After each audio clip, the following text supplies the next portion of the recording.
Assalamualaikum warahmatullahi wabarakatuh. Perkenalkan, nama saya Alika Azhara, NPM 23411090.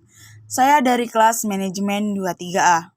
Baiklah, di sini saya akan menjelaskan tentang inflasi. Inflasi adalah kenaikan harga barang dan jasa dalam jumlah besar yang terjadi secara terus-menerus dalam periode tertentu. Salah satu hal yang menandakan terjadinya inflasi adalah meningkatnya peredaran uang kertas akibat penurunan nilai mata uang sehingga berimbas pada kenaikan harga barang dan jasa. Inflasi adalah kondisi kenaikan barang dan jasa yang diukur selama 1 tahun oleh Lembaga Statistik Negara.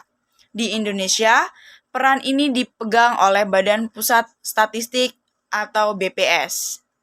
Adapun penyebab inflasi, salah satu penyebab inflasi adalah peredaran uang yang meningkat di masyarakat akibat merosotnya nilai mata uang. Hal tersebut membuat harga barang ikut naik. Semakin banyak uang yang beredar, maka nilai unit mata uang pun akan semakin berkurang.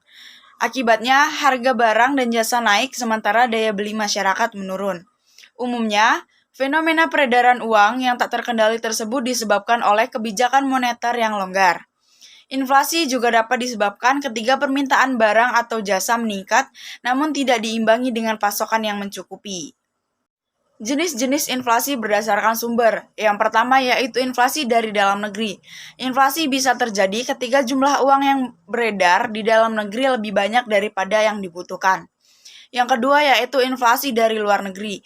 Kenaikan harga barang-barang impor atau dari luar negeri dapat menyebabkan terjadinya inflasi. Jenis-jenis inflasi berdasarkan penyebab. Yang pertama yaitu demand pull inflation. Inflasi bisa terjadi karena permintaan barang dan jasa di pasar yang mengalami peningkatan namun produsen tidak bisa memenuhinya. Yang kedua yaitu cost push inflation. Kenaikan biaya produksi yang membuat penawaran barang meningkat dapat menyebabkan terjadinya inflasi. Yang ketiga yaitu bottleneck inflation. Jenis inflasi yang disebabkan oleh faktor penawaran dan permintaan barang serta jasa di pasar.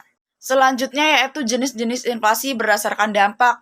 Yang pertama yaitu inflasi ringan, yang kedua inflasi sedang, yang ketiga inflasi berat, dan yang terakhir inflasi sangat berat.